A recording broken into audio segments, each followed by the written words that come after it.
India has been keeping a very close and keen eye on the developments in Nepal as China tries to make regular headways into not only the land of Nepal, but the polity and culture of the country as well. We'll talk about this with our guest, Major General Dhruv Katoch, Defence and Strategic Expert, Director of the India Foundation, joins us on the platform.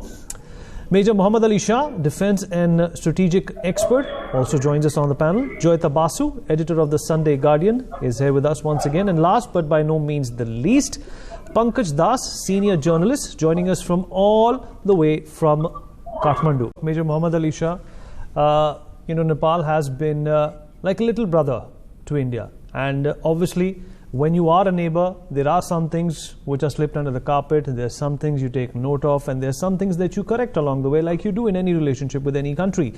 But how precarious is the situation for India? Because we already know that China has occupied, encroached upon land in Nepal, which could be used against us. How important is this outreach towards Nepal at this point in time? We need to have a more aggressive policy in dealing with what happens in Nepal because it is so close. Right, Breed. As you rightly said, that Nepal has been like a younger brother to us. And so right now, we call it a tiff between two brothers, an elder brother and a younger brother.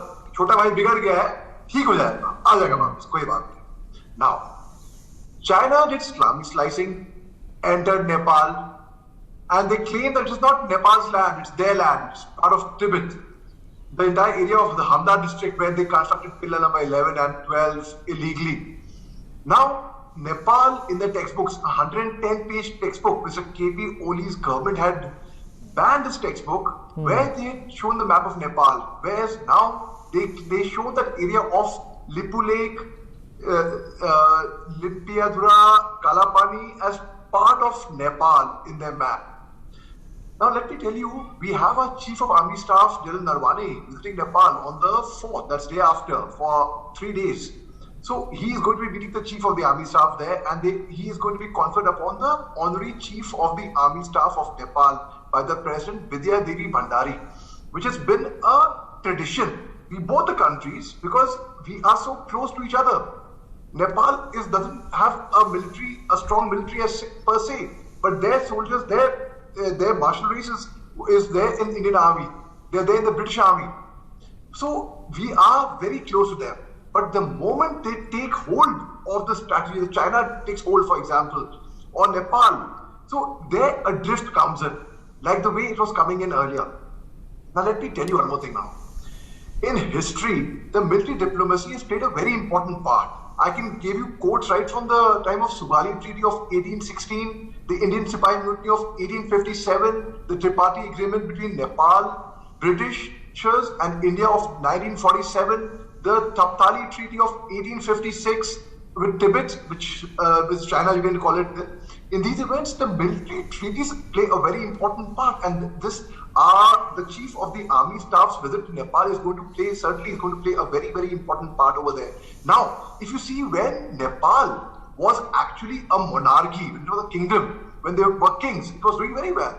But the moment democracy stepped in, like Mr. Prachanda, for example, he has been the Prime Minister of Nepal on 2 terms, from 2008 to 2009 and 2016 to 2017. One year. Merely finishes 5 years. And as General Dhruv Katoch rightly said, the Mr. K.P. Oli's days are probably numbered. So, a Prime Minister in Nepal, after the monarchy went away, hardly gets to serve a complete term. He steps in and problem arises. Now, both these parties which are there in Nepal right now who are ruling, like Mr. K.P. Sharma Oli's party, CPN, the Communist Party of Nepal, UML, and Mr. Dahel, that is Mr. Prachanda. His party, the Communist Party of Nepal, the More Center, when they were formed and they were merged together, at that time only a lot of people had predicted, and they were making guesses whether these two parties together would be able to function well, whether they would be able to survive together or not. But recently, on 11th September, when they had a friendly truce, and it's not even been 2 months, and they are falling apart.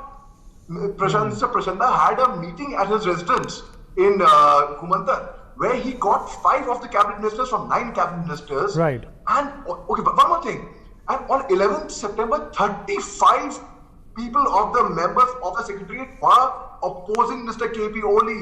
They had got him on his knees. They were asking for his resignation. But Mr. KP Oli played it very smart and he got things together in his place. So as General Katul once again said, he is surviving till now. But let us wait and watch now what happens in Nepal. But one thing I will tell you, Martin Luther King once had said, and in the end, we'll forget the words of our enemies, but we'll remember the silence of our friends. And Nepal is a friend, so let's see what we would do, how we can help them in whatever way possible. Absolutely. Good. It's a very insightful analysis, Mohammed Ali Shah, that you have made. लेकिन एक के बाद एक step जो उन्होंने उठाया है, जब से 15 अगस्त को दोनों देशों के प्रधानमंत्री के बीच में बातचीत की, उसके बाद से लगातार जैसा कि अभी मेजर मोहम्मद अली शाह ने भी कहा कि टेक्स्ट बुक को उन्होंने रोक दिया, पॉइंट पर जो नया नक्शा था उसको रोक दिया। ऐसे डिफेंस मिनिस्टर के साथ जो एक कहीं ना कहीं आर्मी को इस नेपाल इंडिया के विवाद में घसीटने का जो उन पर आरोप था, उसको लेकर उन्होंने डिफेंस मिनिस्टर को हटा दिया। All right, Mohammed Ali Shah, 20 seconds and then we wrap up. Sure.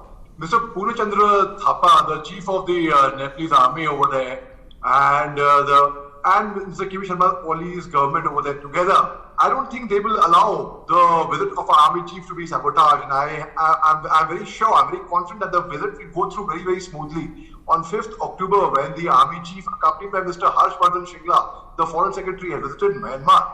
At that time, if you remember, when they had high-tech IT center in Myanmar, they were discussing that.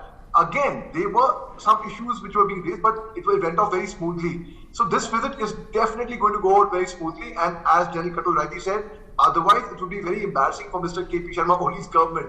So I only hope for a better tomorrow, and definitely I see our relations with Nepal in future are going to improve. Okay. All right.